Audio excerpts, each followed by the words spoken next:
우리 사회의 어떤 사회적 편견, 그것 때문에 사람이 그 사별도 고통스러운데 그거 주위에 뭐 시선 뭐 이런 것 때문에 더 힘들고 문화나 편견 때문에 그런 것 때문에 더 고통스러울 수 있을 텐데 그런 사례라든가 또 이제 이 사회 좀 어떻게 좀 세상이 좀 바뀌어야 되는지 그걸 좀 말씀해 주세요. 저희 책이 제목이 나는 사별화의 띠입니다. 이 책을 내고 저는 많은 격려를 받았습니다. 하지만 저는 그와 동시에 이런 말을 들었습니다. 남편 죽은 게 자랑이가. 사별이 자랑이가라고 말했습니다. 아니 근데 누가 그건 명예훼손으로 내가 보기에는 고소해야 될 것 같은데 명예소송 네, 명예소송감. 자랑은 아닙니다.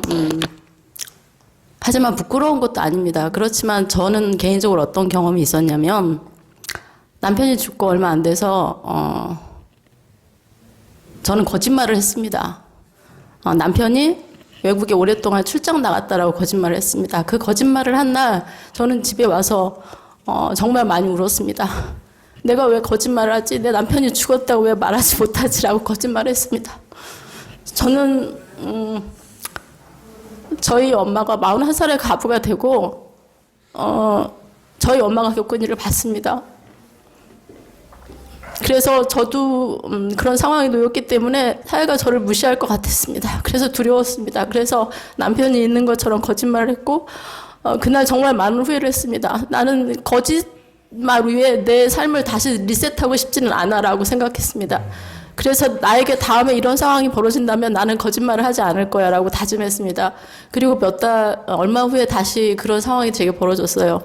제가 다시 무언가를 새로 하기 위해서 다시 새로운 사람이 되기 위해서 제가 가장 못하는 것을 해보기로 결정을 하고 제가 가장 못하는 것 중에 하나가 춤이었어요. 저는 춤을 출 줄 모르고 굉장히 어색해요. 그래서 저는 춤을 배우기로 했어요. 그래서 말츠 학원에 갔습니다. 그런데 말츠 학원에 이제 초보자 반에 부부가 같이 배우는 선생님이 계셨어요. 학교 선생님들이셨는데 저는 이제 다른 제 선배 언니하고 갔는데 왜 남편분이랑 같이 안 오시지? 혼자 오셨어요? 라고 물으셨어요. 그래서 제 선배 언니는 이제 그 상황에 말을 못하고 있고, 저는 그 상황에 제가 결심한 바가 있어서, 저는, 남편과 사별했습니다. 라고 말했죠. 그랬더니 그분도 그 순간 너무 당황하신 거예요. 그럼 남자친구라도 같이 오시지라고 말하시는 거예요. 그래서 제가 말했어요. 남편이 죽은 지 몇 달 안 돼가지고 남자친구를 만들 겨를이 없었어요. 라고. 그래서 너무 어색해진 거죠. 근데 그날 저녁에 저는 집에 와서 또 울었습니다. 정말 거지 같아. 심해 삶이 이렇게 거지 같은 거라고. 그리고 그분에게 제가 문자를 보냈어요. 저한테 그 질문을 했고 제가 그렇게 말한 분이. 제가 그렇게 말하면 그분이 당황하실 거라는 걸 알았는데 그냥 제 스스로 거짓말을 하고 싶지 않았던 것 뿐이었거든요. 그래서 제가 여차저차해서 이래서 처음으로 말추를 배워보고 싶고 했고 이렇게 됐다라고. 저 때문에 당황하셨을 거라고 죄송하다라고. 그분도 저에게 문자를 보내셨어요. 자기도 너무 당황해서 무슨 말을 했는지 모르겠다고 너무 미안하다고. 그리고 저희는 굉장히 친해졌어요. 그 부부하고도. 그래서 이제 나중에 말추 수업을 저희가 한참 할 때는 그 선생님이 자기 남편을 꼭 저한테 물어봅니다. 나 집에서 정말 많이 죽었던 선생님이 봤던 놀라셨어. 막 이렇게 하면서. 근데 저는 어쨌든 거짓말을 했고 진실도 말했고 다 했습니다. 그리고 제가 나는 사별하였다라는 제목은 사실 그거 제가 주장을 한 게 맞습니다. 사실 좀 별로 좋아하지 않았지만 그것은 자랑은 아니지만 저는 아까 제가 사별을 리셋 버튼이라고 했잖아요.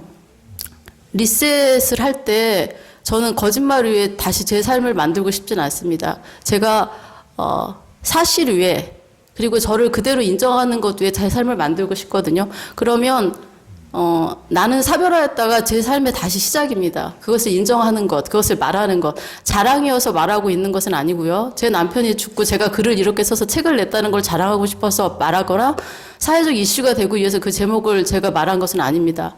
그것이 제가 다시 제 삶에 리셋을 하고 다시 시작하는 그 바닥 땅이기 때문에 저는 거기서부터 시작하기 위해서 그 제목을 세상에 던진 것이고요. 거기서부터 다시 제 삶을 시작하는 것을 말하고 싶었습니다. 그리고 제가 어렸을 때 들었던 말 중에 정말 듣기 싫은 말이 있었어요. 정말 이 말을 너무 싫어했는데 엄마가 저한테 그랬습니다. 애비 없는 자식이란 소리 듣지 않게 행동해라고 말했어요. 그래서 저는 마치 바른생활 어린이처럼 활동했어요. 엄마가 그 말을 했고 나도 그 말이 듣기 싫었거든요. 저는 이미 그 말을 들은 경험이 있었기 때문에 그 말이 너무 듣기 싫었고 그래서 굉장히 바른생활 학생처럼 행동했어요. 근데 제가 이제 나중에 나이가 들어 사별할 때 독서 모임이 있는데 저희 독서 모임에서 30대의 그 동생이 자기 아이한테 그런데요. 그 11살짜리 아이한테 우리는 아빠가 없으니까 더 잘 살아야 돼라고 말한대요. 그 말과 그 말은 똑같은 맥락이에요. 애비 없는 자식 소리 듣지 말라와 아빠가 없으니까 더 잘 살아야 되는 말은 똑같은 말입니다. 그럼 어떻게 해야 될까요? 그래서 저는 아빠가 있든 없든 우린 잘 살아야 돼. 왜 아빠가 없으니까 더 잘 살아야 되니? 그거 네 아이한테 네가 세상에 편견이 있으니까 네가 편견을 극복하라고 말하는 거잖아. 너는 왜 세상에 있는 편견을 지금 그 네 아이는 아버지가 없는 것도 너무 억울한 일이야. 그런데 그 아이가 무슨 죄가 있다고 세상의 편견까지 극복하는 숙제를 걔가 받아야 되니? 그 아이의 잘못이 아니잖아요. 세상에 잘못된 편견을 갖고 있는 어른들의 잘못이고 세상의 잘못입니다. 그러면 그 아이들은 너무 억울합니다. 부모 중에 하나를 잃은 것만으로도. 그런데 그 아이가 세상의 편견까지 극복하기 위해서 더 열심히 살아야 됩니까? 그냥 우리는 열심히 잘 살면 돼 라고 말하면 되지. 아빠가 없으니까 더 잘 살아야 된다라는 것은 저는 그 아이를 사랑하는 부모나 또 그 아이를 돌보고 있는 주변 어른들이 그 아이에게 하는 폭력적인 발언이라고 생각합니다. 그래서 가끔 그런 말을 해요. 제 친구 중에도 그런 말을 들었다고 해요. 친척 어르신이 자기 아이를 보고 아빠가 없이 혼자 있으니 엄마 혼자 키우니까 너희는 더 잘해야 돼. 그렇게 말할 필요 없습니다. 그 엄마를 혼자 남은 엄마를 누구보다도 사랑하고 누구보다도 아끼는 사람은 그들의 자녀입니다. 그렇게 말하는 그 어른이 아니라 차라리 그렇게 말할 마음으로 아빠의 마음으로 차라리 그 아이를 안아주시는 게 더 맞습니다.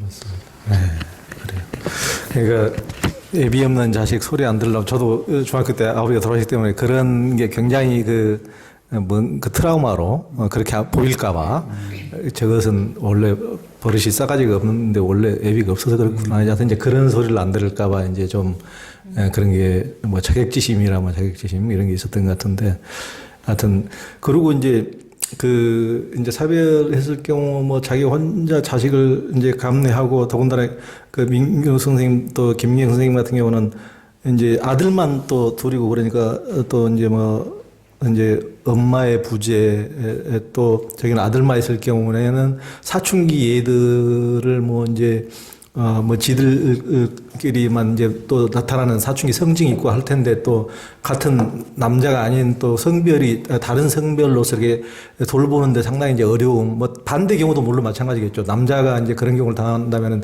뭐 여자애가 뭐 생리가 있다든가 그런 때도 이제 같이 그런 것을 뭐 공유하지 못하는 그런 게 안타까움이 있을 테고 이제 그런 어려운 이제 그런 것도 있을 테고 또 이제 그런 자녀를 키우는데 저도 이제 생각해 보면은 이제 우리 아버지가 돌아가시고 나서 어머니마저 혹시 돌아가실까봐 그 심리적 불안감 자식으로서는 이제 그 엄청나게 또 심리적 불안감이 크거든요. 굉장히 뭔가 내면에 말은 못해도 굉장히 심리적으로 제 안에도 그런 게 엄청나게 있었던 것 같은데 어렸을 때 그런 또 자녀의 어떤 정신적인 이런 것까지 굉장히 또 힘든 과정을 거쳐야 되는데 그런 부분은 어떻게 해야 될까요? 뭐라고? 제가 들은 경우로는 어떤 경우가 있었냐면 아이들이 조금 뭐 초등학교 1학년, 뭐 5학년 이 정도 되는 가정인데 이제 아빠가 돌아가셨어요. 갑자기 이제 아파서 돌아가셨는데 아이한테 나타난 성향이 뭐냐면 엄마가 자고 있으면 와서 자꾸 호흡을 확인을 하는 그런 이야기를 들으면서 정말 마음이 되게 많이 아팠거든요. 혹시 아빠가 돌아가셨는데 우리 엄마도 돌아가시면 어떻게 하나 하는 그 아이의 마음으로 자꾸 호흡을 체크를 하더라고요. 그리고 저 같은 경우에는 아들이 둘인데 제가 2013년에 사별을 했거든요. 근데 우리 큰아들이 고등학교 1학년 때였어요. 고등학교 1학년 때였고 2학년 때인가 3학년 때쯤 됐을 때 저한테 그런 얘기를 하더라고요. 어느 날 엄마 되게 미안해 하면서 엄마 저 면도기를 사야 될 것 같은데요. 면도를 해야 될 것 같은데 어떻게 해야 되는지 모르겠어요. 그런 이야기를 제가 들었는데 저한테 너무 충격이었어요. 내가 왜 내 아이에게 필요한 거를 아이가 직접 이렇게 미안해하면서 말을 해야 되는 이 상황이 됐나. 물론 제가 이제 아빠였다면 면도하는 법도 알려주고 면도기 뭐 고르는 법도 알려주고 했을 텐데, 근데 제가 나중에서야 드라마를 하나 봤는데 1988 응답하라 1988에 보니까 그 박선영 씨인가요? 그분 아들이 선웅가 뭐 하는 그 학생이 있는데, 그게 이제 2015년도에 나왔더라고요. 근데 거기서 그 부분에서 이제 아들이 면도를 하다가 다쳐서 되게 우등생이었는데 이렇게 밴드 붙이고 막 이러니까 혹시 나쁜 친구들이랑 싸우나 싶어서 엄마가 말은 못하고 막 가슴앓이를 하다가 나중에서야 이제 아들이 이제 이야기를 하는데, 그 친구도 되게 미안해 하면서 면도하다가 그랬다 그러면서 이제 그런 얘기를 하더라고요. 그러면서 정말 내가 먼저 겪었고 그런 일인데 드라마에 정말 이게 나올 정도로 보니까 정말 아이들에 대해서 케어해야 될 부분. 근데 그런 문제는 저는 어떻게 해결했냐면, 사별 카페에 저도 동기들이 있어요. 동기들이 있고 동갑내기 친구들이 있는데, 저희도 단톡방이 있었죠, 그때는. 근데 단톡방에다가 올렸어요. 아, 우리 아들이 면도기 이렇게 해달라고 하는데 어떻게 해야 되냐? 그러고 올렸더니 다른 친구가 뭐 전기 면도기를 하든 수동으로 하는 걸 하든 일회용으로 먼저 한번 길들여 보고 그다음에 뭐 끝나고 나서 뭘 발라라고 해라. 근데 다 각자 취향이 있기 때문에 검색하면 다 나와 이러더라고요. 그래서 검색하면서 또 저 막내 남동생한테 얘기를 했어요. 야, 면도 어떻게 하는 건지 좀 동생 좀 조카 좀 가르쳐줘. 그랬더니 그거 다 찾아보면 다 나와. 그러니까 동생도 그러니까 우리 아들들이 좀 강하고 담대하게 크기를 원했던 것 같아요. 그 마음이었던 것 같아요. 표현을 원래 그렇게 잘 하지 않는데 찾아보라 그래. 그리고 먼저 면도한 애들 많으니까 친구들한테 물어보라 그래. 그렇게 얘기를 하더라고요. 그래서 여러 방향으로 또. 근데 그걸 미리 케어해주지 못했던 그 마음. 저도 미안하고 아들은 엄마한테 이 얘기를 해야 되나 했을 그 마음이 또 서로 미안한 거죠. 예. 그리고 그 오답노트를 이정수 선생님께서 그래도 이렇게 나는 사별했다도 쓰셨던데, 남편과의 관계, 다른 분도 이제 김희 선생님도 막 그랬던 것 같고, 그 당연하게 생각했던 거, 남편과의 관계에서 너무 당연하게 생각했던 것을 이제 돌아가시고 나니까 그게 당연한 게 아니었다. 그러니까 이제 어떻게 보면은 실은 사별한 사람만 지옥이 아니고 이 현실은 같이 살면서 지옥을 사는 부분가 너무 많거든요. 실은 그런 사람도 있잖아요. 이건 너무 이제 막대먹은 말이지만 진짜 죽어버렸으면 좋겠다. 부부싸움 하다가 이제 그런 부분도 솔직히 부부싸움 막말하는 사람도 많은 거고, 실은 현실이. 그러니까 이제 그런 경우는 어떻게 보면은 진짜 이제 여기 계신 분들 얘기 들으면 참 어떻게 보면 자기를 돌아볼 수 있을지 모르겠는데, 그런 이제 되돌아놓고 봤을 때 이제 그런 거, 당연하게 생각했던 거, 그런 부분에 대해서 한번 어떻게 혹시. 네, 이 책을 쓰게 된 동기도 그런데 좀 있는데, 제가 문제 제안을 한 것도 우리가 이제 사별을 한 우리의 슬픔을 치유하는 것도 있고 다른 사람들한테 좀 도움이 되는 측면도 있는데, 저는 항상 우리 모든 사람이 예비 사별자다. 그래서 이 책을 써서 이제 막 나눠주고 소개할 때도, 저도 이제 진주에서 방송에 인터뷰도 하고 했는데, 누구에게 권하느냐, 했으면 좋겠느냐, 이런 이야기를 해서, 사별 안 한 사람도 읽어봐야 된다.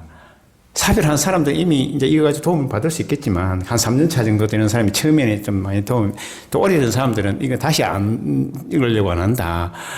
그런데 사별 안 한 사람들이 읽고 남편이 귀중함을 알고 아내의 귀중함을 알아봐라. 지금 아까 말씀하셨듯이 살면서도 지옥 같고 이혼하고 조론이고 있는데, 내가 없어 봐야 있는 게 얼마나 귀한 걸 느낀다. 우리가 없어 보니까 이런 충격이고 이렇게 어림이고 이렇다. 그렇기 때문에 이 책을 반드시 아내하고 니하고 한번 읽어봐라. 같이 읽어라.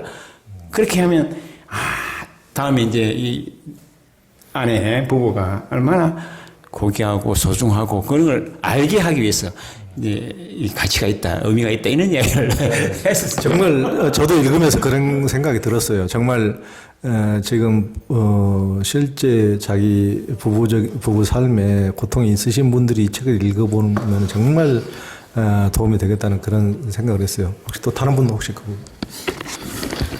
제가 사별하고 나서 그 교회 그 친한 동생이 있었는데 그 동생이 한 번은 이제 언니네 집에 가도 돼? 라고 이제 연락이 왔어요. 그래서 그래 와라 이제 그렇게 얘기를 했는데 와서 보니 그러니까 남편이랑 사이가 안 좋아서 싸워서 그러니까 이제 어디론가는 가고는 싶은데 다른 친구들은 다 뭐 가정이 있거나 하고 또 그래서 그랬는지 아니면 제가 편해서 그랬는지 모르겠지만 저한테 왔어요. 와가지고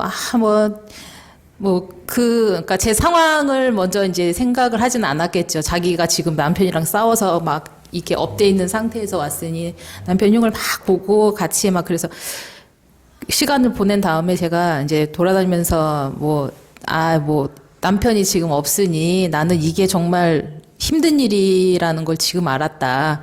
있을 때와 없을 때는 정말 큰 차이다. 그래서 있을 때 잘해. 그 말이 괜히 나온 게 아니다. 그러면서 동생한테 이제 얘기를 해줬어요. 그랬더니 그래 내가 언니한테 뭐 이런 것을 배우네.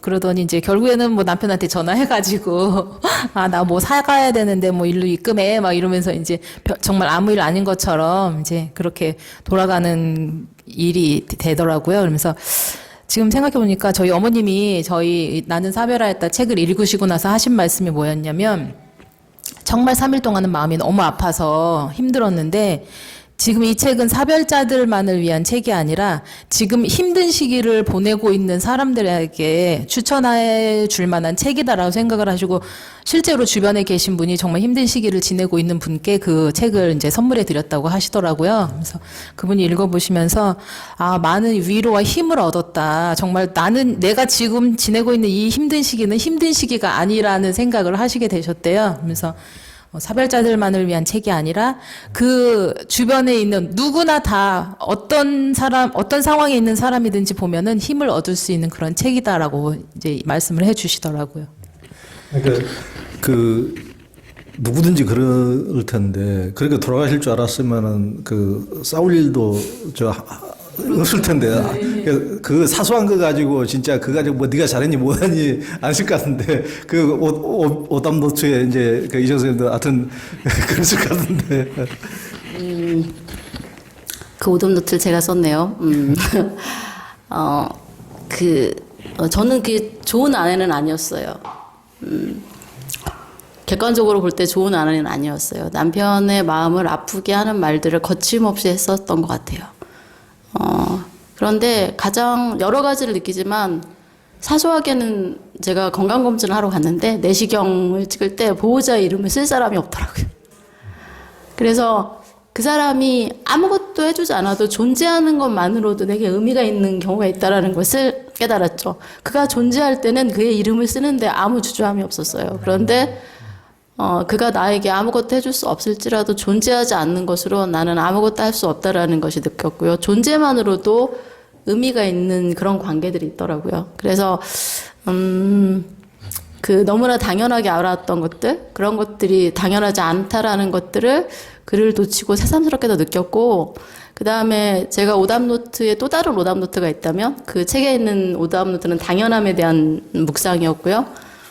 이거는 남편과 저 둘 다에게 해당돼요. 저뿐만 아니라 남편에게도 해당되는 것 같아요. 남편의 죽음을 두고 그의 죽음이 더 안타까웠던 이유는 저희 남편은 완전한 사람은 아니었어요. 저도 그렇고 남편도 부족함이 많은 사람일 수 있죠. 근데 우리가 가진 것들이 되게 많았던 것 같아요. 그런데 우리가 갖지 못한 것도 있었어요. 근데 저희 부부가 우리가 가지고 있던 것들을 충분히 누리지 못했던 것 같아요. 더 누릴 수 있었던 것 같아요. 우리가 가지고 있는 시간, 우리가 가지고 있는 그러니까 물론 저희보다 더 경제력이 있고 더 가진 게 많은 사람일 수도 있지만 저희가 가지고 있는 시간, 우리가 함께함으로 가지고 있는 시간, 우리가 가지고 있는 통장의 잔고, 또 우리가 가지고 있는 건강함, 이걸로 실제 더 많은 것을 누릴 수 있었고 더 많은 것을 할 수 있었는데 저희도 한계가 있는 부분이라 저희가 갖지 못한 것을 생각하느라고 정신이 없었어요. 그래서 그걸 놓쳤죠. 남편도 자신의 삶이 그렇게 빨리 끝날 거라고 생각하지 못했기 때문에 놓쳤을 거예요. 그래서 제 글 중에 하늘에서 온 편지라는 역으로 남편이 저에게 보냈을 법한 글이 있는데요. 나머지 세 분은 하늘로 보내는 편지를 썼죠. 근데 저는 남편의 입장에서도 저와 같은 그런 어떤 후회들이 남을 것 같았어요.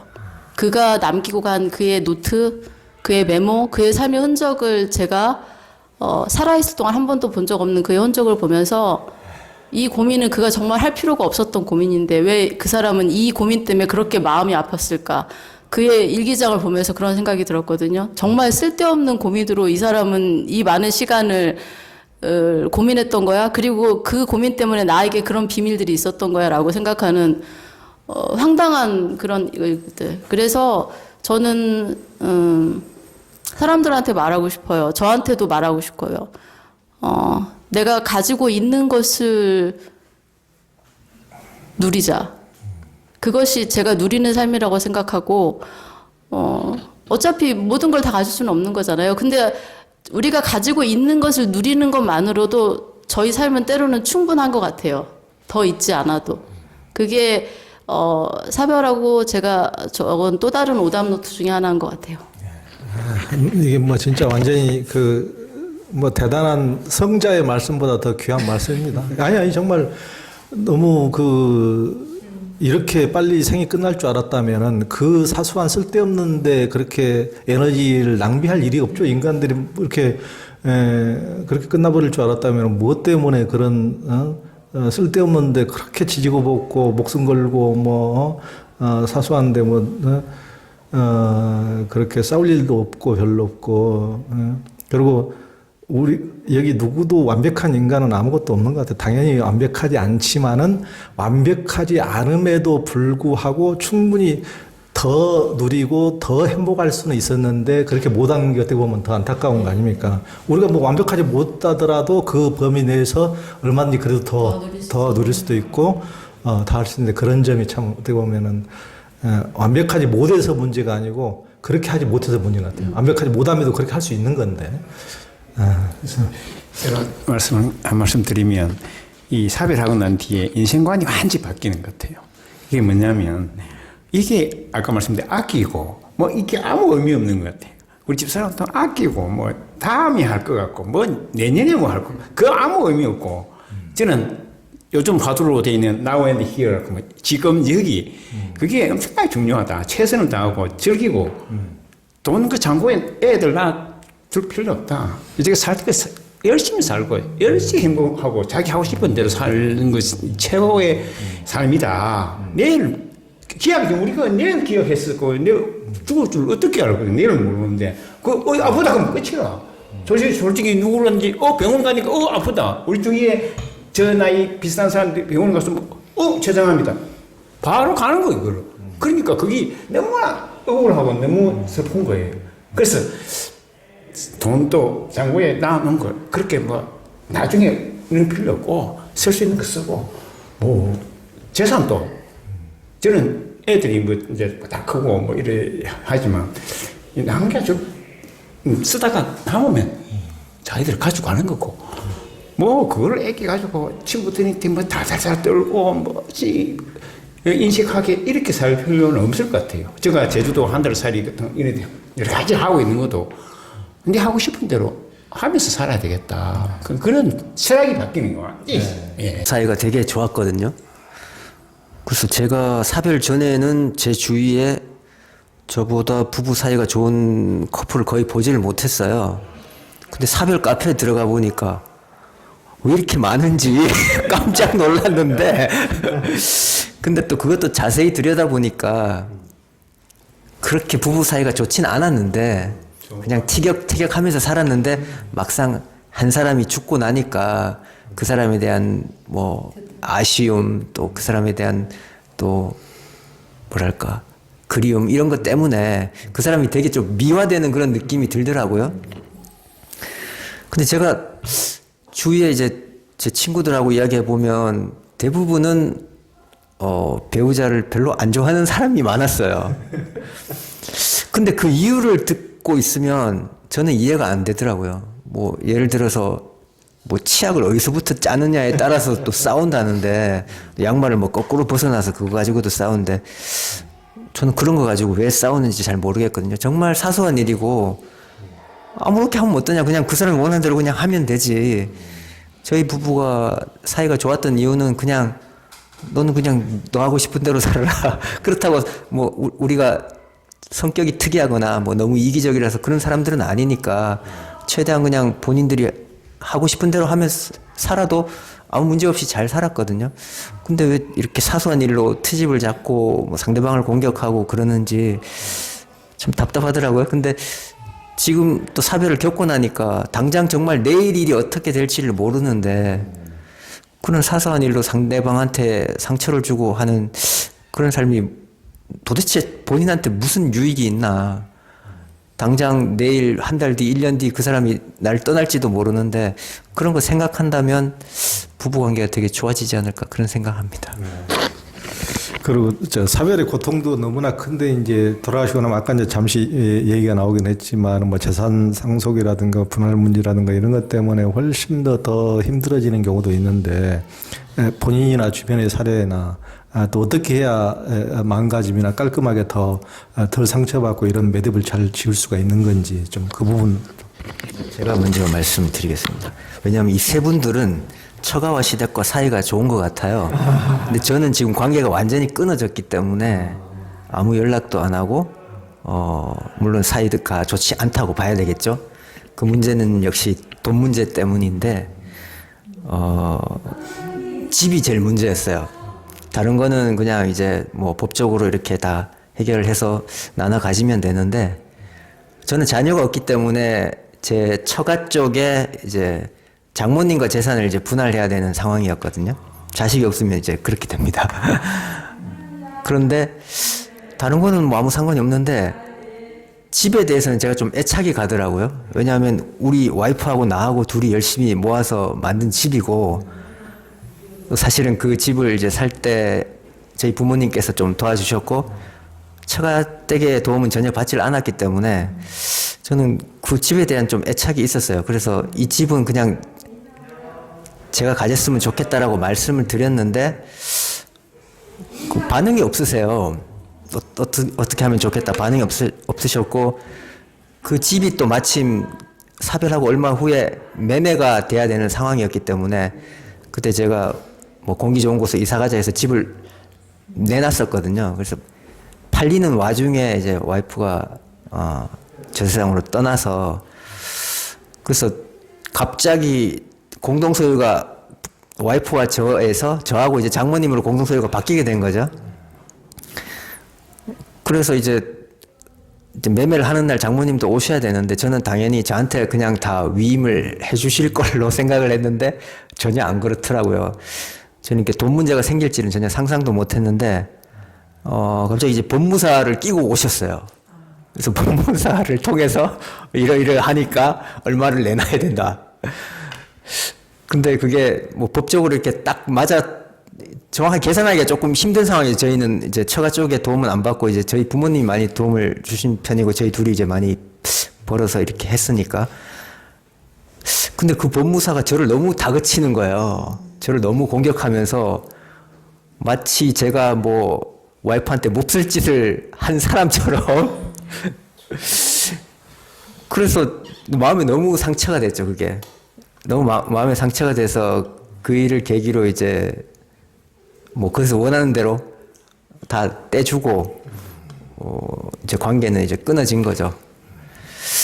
그런데 뭐 지금 와서 생각해 보면 어차피 법적으로는 받을 권한이 있으니까 제가 다 집 문제는 제가 다 가졌으면 했던 건 욕심이 아닌가 싶기도 하고 그래서 법적으로 그냥 이렇게 받아야 될 거는 다 나누는 게 좋을 것 같긴 한데 그래도 그 매매 당일날까지 아무 말 없다가 갑자기 법무사를 데리고 온 거는 좀 너무했다 싶은 생각에 지금도 좀 기분이 안 좋더라고요. 근데 제가 뭐 다른 분들에게 조언을 드리자면 뭐 법이 좀 마음에 안 드는 구석이 많을 거예요. 그래도 그냥 법적으로 하면 원래 법이 그렇게 돼 있으니까 좀 깔끔하게 좀 해결이 되지 않을까. 근데 보면 항상 시댁이나 뭐 처가나 아니면 또 막상 당사자도 좀 더 가지기를 원하는 경우가 있는 것 같긴 하더라고요. 그런데 돈이 참 힘이 너무 세다는 걸 좀 뼈저리게 느꼈는데 저는 이게 정말 문제가 될 거라고는 상상도 못하면서 지금까지 살아왔거든요. 안타까워요. 예. 제가 이제 집사람이 이제 떠나고 그 뒤에 이제 재산이 이제 문제가 생기는 것은 당연한데 저는 이제 제가 월급 받아가지고 이래 저금을 하는데 집사람은 저금을 혼자 이름으로 안 하더라고. 이제 다른 사람들 자녀 이름을 하고 이래 막 이게 분산을 하더라고. 해놨더라고. 집사람 이름 떼놓고. 그래 또 이제 사고 또 터졌다. 그러니까 이제 문제가 생기는 거야. 그게 애들이 앞으로 한 거. 이제 집사람 앞으로 한 거는 이제 유산이 이렇게 또 나눠 1.5, 1, 1 이렇게 되더라고요. 그리고 애들을 그걸 저 어떻게 해야 될까 싶은데, 그래서 처음에는 제 욕심이 좀, 지금 판단하면 좀 잘못된 것 같기도 한데, 그 애들 걸 전부 다 이제 제가 앞으로 이렇게 해가 모으려고 그랬어요. 그 이제 내가 다 벌어가지고 내가 다 준 건데, 그래서 애들한테 이야기를 했지. 저 재산을, 너 저거 해놓은 거 그걸 이제 한쪽으로 모으면 안 되겠냐고 이러니까 애들이, 아빠 그거 왜 모으려고 그러냐. 이제 그게 이제 의심스러운 거야. 모아놓으면 애들은 이게 뭐 재혼을 한다든가 이러면 전부 다 또 자기 목이 하나도 없는 거야. 그래서 아차 생각해서 안 되겠더라고. 그래서 그래 너그 정한 거는 너가 다 해라 하고 우리 어머니 거는 1.5 이럴 때 나도 받아야 되겠다. 그래서 이제 그 뒤로 해주고 또 이제 제가 집에 장모님 돌아가시니까 장모님 재산이 좀 있었어요. 좀 많이 있고 하니까 그걸 이제 또 받을 때 우리 집 사람 몫으로 이렇게 받는 거예요. 이렇게 받고 이렇게 하다 보니까.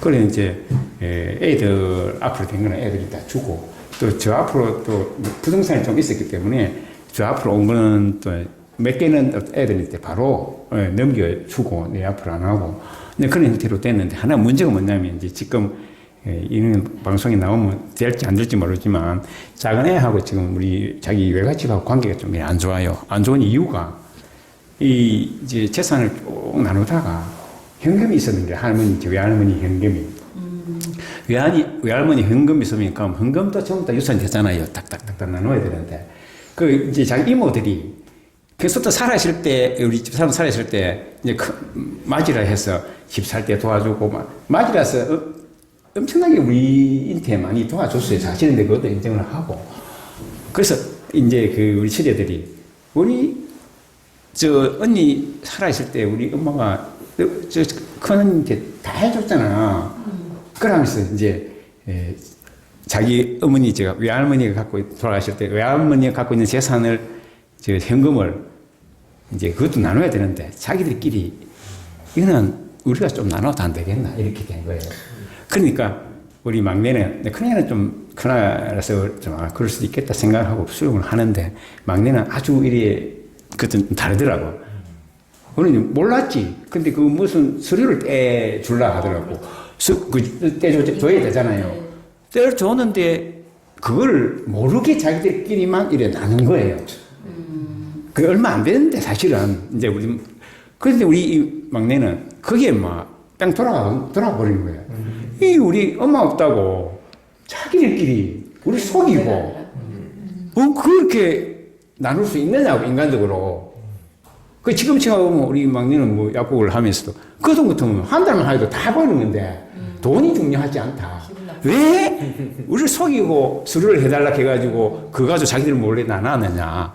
거기서 완전히 지금 외갓집하고 이모들하고 이게 사이가 멀어진 거예요. 저는 늘 이제 좋게 이렇게 지금도 관계를 잘 하고 있지만 재산 문제가 그렇죠.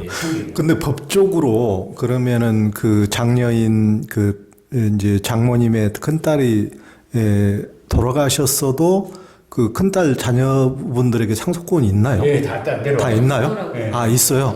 그분이 돌아가셨어도? 네. 있구나. 그럼, 그러니까 있는 게 너무 다행이네요. 그러면 있으면은 자기 어머니가 돌아가셨다고 그 손주들한테 제외가 돼버리면 참 그게 참 너무 불합리하다 생각했는데 그게 있구만요. 있구만. 근데 그 있어서 기분 나쁜 경우도 있어요. 그러니까 일례로 또 아는 지인이 경우인데 그 부모님, 시부모님들이 어느 정도 재산이 있으신 거예요. 그런데 그 이제 아들이 둘이 있었는데 아들 하나가 죽게 된 거죠. 그리고 그 며느리와 손주들이 남았는데 시부모님들이 그 지금 살아있는 동안 재산을 정리하기 시작하시는 거예요. 그러면 정리를 했는데 그러면 정리를 해서 유산으로 나누실 분은 이렇게 같이 나눠주시면 좋잖아요.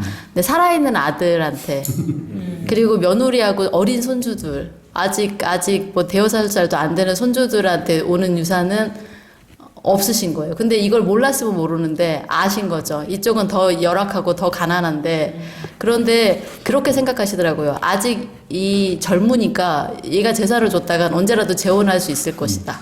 그러면 너네 집 재산이 되는 게 아니냐. 그래서 좀 차라리 몰랐으면 좋은데 그래서 그런 거 보면 되려 더 아까 그러니까 그걸 아는 거죠. 본인들이 그냥 죽어버리면 그 재산이 손주들 그에게 넘어가니까 살아있는 동안 다 정리해서 살아있는 자기 자식한테 다 물려주는. 아니 자기 손주들한테 줘야지 뭐 며느리 보기 싫다고 그걸 말이 됩니까? 그걸 참 들어도 열받네. 네, 그래서 그 제도가 있어서 미리 또 그렇게 하시는 경우가 있어서 마음 아프더라고요. 네, 그리고 이제 마지막 질문. 그 우리나라는 이제 그 미국이나 뭐 유럽 사회와 달리 아직도 이제 사별 후에 이성교제나 재혼에 대해서 뭐 자녀들 눈치를 살핀다든가 주변에 어려움을 겪기도 하는데 혹시나 이제 자신이나 주위에 아는 사례를 통해서 이런 사례들 어떻게 또 주변에서 우리 사회에서 좀 그런 편견을 많이 좀 바뀌면 좋을 것 같은데 좀 그런 누구 좀 말씀. 여러분 제가 뭐 재혼하고 뭐 그런 건 아니지만 주위에 보고 어떤 제가 생각해 보니까 저 같은 경우는 지금 정년이 1년 남았는데 1년 안에 재혼을 하면 제가 연금이 여자 인태로 넘어갈 수 있거든요. 한 60%인가. 그래서 주위에 아는 사람들 보니까 정년하기 전에 법적으로 재혼을 하려고 하고 또 여자들도 이렇게 하려고 이제 접근하는 경우도 있더라고요. 이렇게 기왕이면 안 하면 내 연금이 완전히 뭐 붕 떠버리잖아요. 유럽 주위에는 여자들이 안 나타날 가능성이 그럴 수도 있고.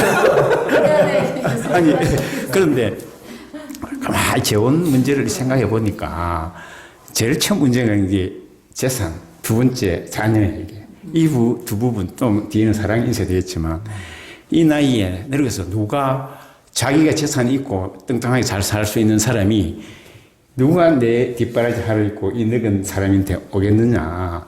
그거는 이제 상대방이 경제적으로 안정된 사람은 오지 않을 가능성이 높다. 근데 전제가 그렇고 그러면 좀 어렵고 살기 힘든 사람이 접근한다. 그러면 내가 뭐 이게 살려야 되는 거예요. 그러니까 그 부분에서 부담도 되는 거고. 그렇게 재혼, 이 사별자의 재혼이 처음보다 한 몇백 배 어려워요. 왜 그러냐면 그쪽 자녀, 우리 자녀, 그 집안, 우리 집안 이래 복잡하게 얽히게 되는 거예요. 맞아요. 그래서 이거는 힘들다. 저는 그래서 이 재혼이 저는 생각에는 너무 어려울 것 같고 주위에 보니까 그 재혼을 딱 하고 난 뒤 자녀들하고 사이가 완전히 끊어지는 경우를 내가 몇 번 봤어요. 내가 아버지 이제 자녀들은 아버지 재혼하면 뭐냐면 자기 낙동강 오리할 된다는 뜻이야. 엄마도 뭐 아버지도 다른 데 갚이고 우리 사랑을 누구한테 받고 재산도 새로운 마누라한테 갈 거고 그렇게 이 아들이 새로운 엄마한테 아버지한테 누가 아버지라고 접근하기가 쉽지 않다는 것이지. 그렇기 때문에 그 부분이 엄청난 부담을 안고 재혼한다는 것이 좀 어렵고 우리 친구 한 명은 이제 그 장성 별을 딸고 그때 이제 돌아가셨는데 자기 마누라가 부인이 이제 세상을 떴는데 재혼을 했어요. 했을 때 제가 이제 막 저하고 많은 이야기를 나누면서 얼마 전까지는 내보고 니 재혼하지 마라 그런 이야기를 하더라고. 왜 그러냐면 재혼하면 자기는 처음에는 재혼하면 3개가 좋고 7개 안 좋다는 거야. 그런데 얼마 전에 전화 또 오더만 1개가 좋고 9개 안 좋다는 거야. 그래서 왜 그러냐고. 그러고 싸우셨구만. 왜 그러냐니까 그 자기가 저 아내가 사업을 한 거예요. 뭘 일을 벌리 놓은 거예요. 그 일을 벌 때 자기가 돈을 다 또 댔어. 되는데 일이 또 안 되는 거야. 안 되고 나는데 그쪽에 이제 자기가 또 케어를 해줘야 되는데 또 보살펴 줘야 되는 거라. 그쪽에 딸가 있는데 그 상대 저 자기 부인 앞으로 처음에 부인 이쪽에 있는 아들 있고 그래서 약간만 섭섭하게 이야기하면 거기 뿅 도는 거예요.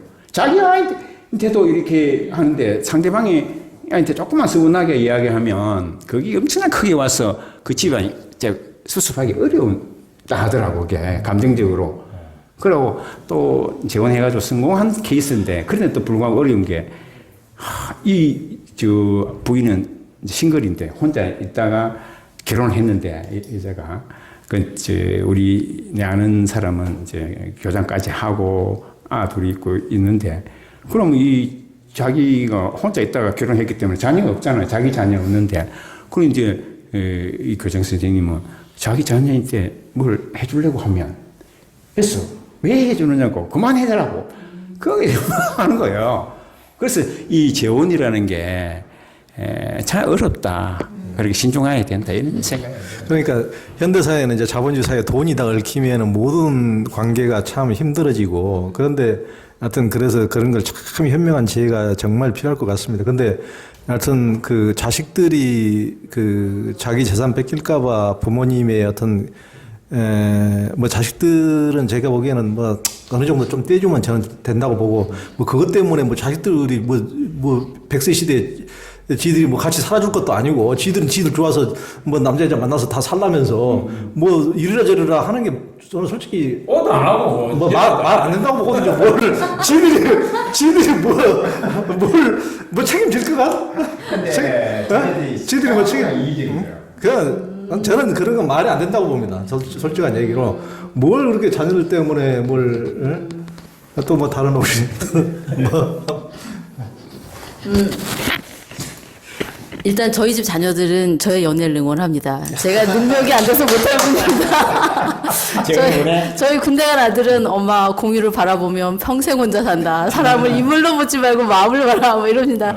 근데 이제 뭐 제 얘기를 하려는 건 아니고 이제 저는 자녀가 어린 그 친구들이 있잖아요. 좋은 사람이 만나면 재혼을 하는 것도 좋다고 생각해요. 실제로 이렇게 아직 뭐 결혼을 한 경우도 있고 또 결혼에 이르진 않았지만 서로가 서로의 자녀를 같이 돌보는 젊은 친구들이 있거든요. 근데 저는 혼자 돌보는 것보다 너무 보기 좋습니다. 그러니까 저희 책 작업에 같이 참여했던 친구도 하나 있습니다. 글을 쓰지는 못했지만 근데 그 친구는 최근에 이제 좋은 자매를 만나서 교제 중인데 둘 다 사별한 지가 한 5, 6년 됐어요. 근데 양가에 초등학교 6학년 중학생 정도 되는 그 여자분은 아들만 둘이고 남자분은 딸과 아들이 있었는데 딸이 커갈수록 2차 성징도 하고 보니까 여자의 손길이 많이 필요한데 어떻게 될지 고민스럽다고 해서 제가 그 아이한테 브래지어랑 그 생리할 때 쓰는 팬티를 사서 보냈던 기억이 나거든요. 근데 요즘에는 같이 만나서 아들들은 그 동생이 같이 만나서 배드민턴도 하고 아빠가 해줄 수 있는 스포츠들이 있잖아요.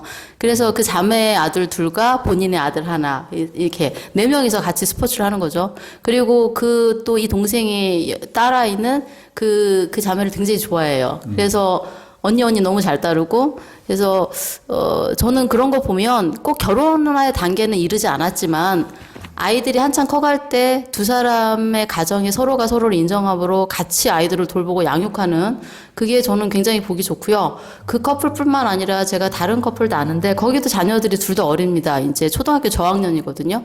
근데 양쪽 하니까 애들 넷에 저희가 만나죠. 그런데 혼자서 아이들을 둘이 대고 고전하는 것보다 훨씬 위로가 되는 것 같아요. 그래서 굉장히 보기 좋습니다. 그리고 서로가 서로를 애틋해 이제 같은 사별자들끼리 만났기 때문에 힘든 시간을 이해하잖아요. 그래서 그 마음을 이해하고 품고 여러 가지 상황을 이해해 주는 것이 저희가 초혼으로 만나는 그 사랑하고는 또 다른 감정으로 서로를 품더라고요. 그래서 물론 이렇게 좋은 만남도 있지만 또 상처가 되는 만남도 있어요. 그렇지만 이렇게 안 좋은 경우만을 자꾸 예로 보지 마시고 좋은 경우도 있고요. 그리고 꼭 당장 재혼을 하지 않더라도 서로가 서로를 신뢰할 수 있고 이런 힘든 생활 중에 도울 수 있다면 그렇게 같이 사랑함으로 서로의 가정을 같이 돌보고 하는 관계도 저는 굉장히 바람직하다고 생각이 돼요. 네. 그런 당연히 그게 이제 많이 저는 되어져야 한다고 보고요. 저희 어머니가 이제 49세에 홀로 되셨는데 예전에 제가 이제 그때는 중학교 2학년이니까 좀 지나고 보니까 뭐 조금 이제 성년이 되다 보니까 어머니가 60 넘으시고 그러니까 그때는 이제 어리니까 저도 그랬죠. 무슨 환갑진갑 탓해 가지고 뭐 누구를 만나겠어 뭐 이렇게 생각했는데 이렇게 93세까지 사실 줄 몰랐어요. 그러면 야 진짜 저는 솔직히 지금이라도 짝 있으면 너무 인생이라는 게 길잖아요. 그런 솔직히 혼자 그러니까 저는 이제 물론 저희 누나들도 있고 뭐 자주 다니긴 하지만은 CCTV로 저희 어머니 혼자 사신 지가 뭐 한 40, 50년 되니까 이제 최근에 우리 매제가 뭐 집에 CCTV 하나 설치해 놨더라고. 우리 핸드폰으로 다 볼 수가 있어요. 보면은 가끔 들어보면은 너무 마음이 안 좋아요. 왜냐하면 어찌됐든 혼자 떠다니 노인네가 혼자 있잖아요. 그러니까 너무 마음이 안 좋아요. 그러니까 누군가가 이렇게 같이 있다는 건 정말 좋은 거죠. 그걸 옆에서 언놈이 말려 그 자식이고 뭐이고 그놈은 자식이 아니라고 저는 생각합니다. 하여튼 너무나 하여튼 아프고도 하지만 우리가 이제 웃어가면서 이런 사별에 대한 얘기를 나눠봤습니다. 오늘 너무 이제 너무 감사하고 이런 속마음을 이렇게 풀어주시고 또 실은 이게 이제 이 책이 이분들의 어떤 고백뿐만 아니고 그 뒤에 사별한 이후에 너무 정신없어가지고 처리해야 될 다양한 일들 재산분할 뿐만 아니고 여러 가지 등록 이전하고 이런 것까지 사소한 것까지 다 이런 것까지 안내돼 있더라고. 그래서 정말 그런 일을 당하면은 너무나 정말 혼자 너무 당혹스럽고 지금 여기 있는 분들은 그래도 좀 또이또이하네요. 저희 어머니만 해도 예전에 우리 아버지 돌아가시기 전까지는 면사무소 한 번도 가본 적이 없어요. 그러니까 우리 너무 이제 세상 물정도 아무것도 모르시니까 나는 어떻게 세상을 살아야 되냐 항상 이제 그리고 나무 막대기라도 하나 있으면 남편이라고 이렇게 꽂아져 있으면 좋겠다고 항상 그런 말씀하시고 나무 막대기 제가 맨날 들었더니 나무 막대기라도 하나 있으면 좋겠다고 이제 그런 정도로. 너무나 참 이렇게 이제 충격적인 상황에서 어떻게 해야 될지 모르시는 분들에게 굉장히 이분들의 아픔이 다른 분들을 살리는 어떻게 보면 굉장히 도움이 되는 그런 게 될 것 같습니다.